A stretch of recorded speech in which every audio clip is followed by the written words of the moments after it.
Hello student, তোমরা সবেমাত্র first সেমিস্টারের এমসিকিউ সিটের উপরে পরীক্ষা দিয়ে এবার সেকেন্ড সেমিস্টারে উঠেছো।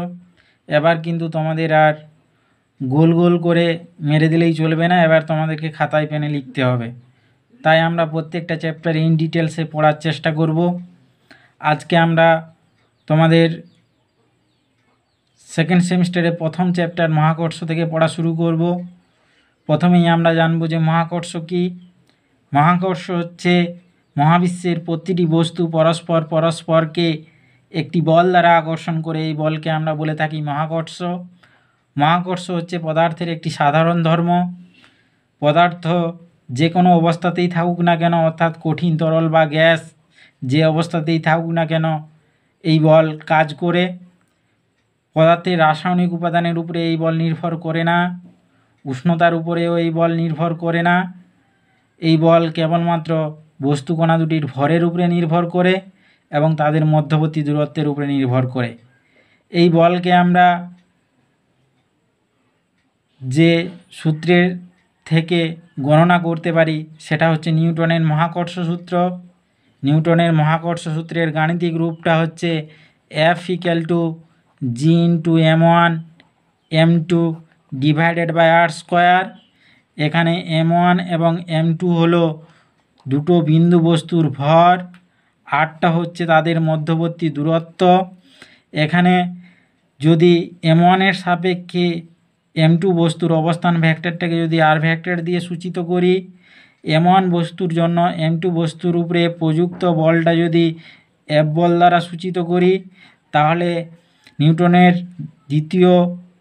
নিউটনের মহাকর্ষ সূত্রের গাণিতিক রূপটা হবে F=g*(m1)(m2) ডিভাইডেড বাই r²r²। এক্ষেত্রে আমরা F ভেক্টরটাকে লিখতে পারি F*(r)r², যেখানে ফাংশান অফ r হচ্ছে কি -g*(m1)(m2) ডিভাইডেড বাই r²। এক্ষেত্রে দেখো মহাকর্ষ বলকে আমরা ফাংশান অফ r দিয়ে লিখতে পারি, সেই জন্য একে আমরা কি বলি, মহাকর্ষ বলকে এই জন্য আমরা বলি কেন্দ্রীয় বল বা সেন্ট্রাল ফোর্স বলে থাকি। কেন্দ্রীয় বল বা সেন্ট্রাল ফোর্স বলে থাকি।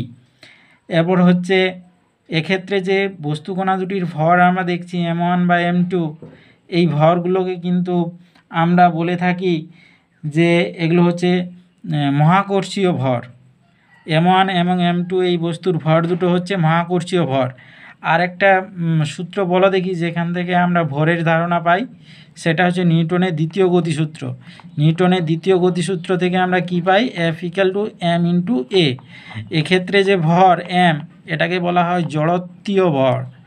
জড়ত্বীয় ভর অর্থাৎ এই ভর যত বেশি হবে বস্তুর গতিশীল হওয়ার প্রবণতা কম হবে, কিংবা গতিশীল বস্তুর স্থির হওয়ার প্রবণতা কম হবে। সেই জন্য একে আমরা বলে থাকি জড়ত্বীয় ভর।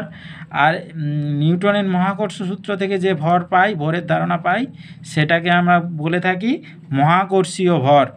মহাকর্ষীয় ভর, মহাকর্ষীয় ভর। এই যে জড়ত্বীয় ভর আর মহাকর্ষীয় ভর, এই দুটো ভর কিন্তু সমান হয়। কি বললাম, মহাকর্ষীয় ভর যা, জড়ত্বীয় ভরও তাই। এরপর আসি নিউটনের মহাকর্ষ সূত্রের সীমাবদ্ধতা। একদম শেষ পোর্শনে আমরা চলে আসছি, যেটা আমরা এবারে সীমাবদ্ধতা নিয়ে আলোচনা করব। সীমাবদ্ধতা কি রয়েছে নিউটনের মহাকর্ষ সূত্রের? সীমাবদ্ধতা হচ্ছে যে বস্তুর বেগ যদি খুব বেড়ে যায়, বস্তুর বেগ যদি আলোর গতিবেগের কাছাকাছি হয়, তখন আমরা কি যে রিলেটিভিটি আপেক্ষিকতাবাদ ব্যবহার করি। সেক্ষেত্রে কি হবে, বস্তুর বেগ যত বৃদ্ধি পাবে তত হচ্ছে বস্তুর ভরের মানও বৃদ্ধি পাবে। সেক্ষেত্রে কিন্তু এই মহাকর্ষ সূত্র প্রযোজ্য হবে না। আবার যখন বস্তুর মধ্যবর্তী দূরত্ব আবার কি হয়, পর্যবেক্ষকের গতিবেগের উপরে নির্ভর করে। পর্যবেক্ষকের গতিবেগ যদি আলোর গতিবেগের প্রায় কাছাকাছি হয়ে থাকে, তখন গতিবেগ যত বাড়ে তত বস্তুর মধ্যবর্তী দূরত্ব কমে যায়। সেক্ষেত্রেও কিন্তু এই নিউটনের মহাকর্ষ সূত্র প্রযোজ্য হবে না। আবার সূর্যের নিকটবর্তী অঞ্চল যেখানে হচ্ছে সূর্যের আকর্ষণ বল খুব প্রকট, সেই অঞ্চলে কিন্তু এই সূত্রের সামান্য বিচ্যুতি ঘটে। আবার যদি অতি পারমাণবিক দূরত্ব, যে দূরত্বটা হচ্ছে ন্যানোমিটার বা ফেরোমিটার, এইরকম দূরত্বের ক্ষেত্রে এই সূত্র কিন্তু প্রযোজ্য হয় না।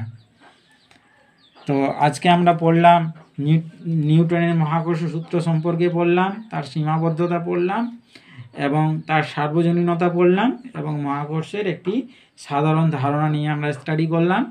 এরপরে আমরা আরও এই চ্যাপ্টারের গভীরে প্রবেশ করব। তো সবাইকে ধন্যবাদ, বেস্ট অফ লাক।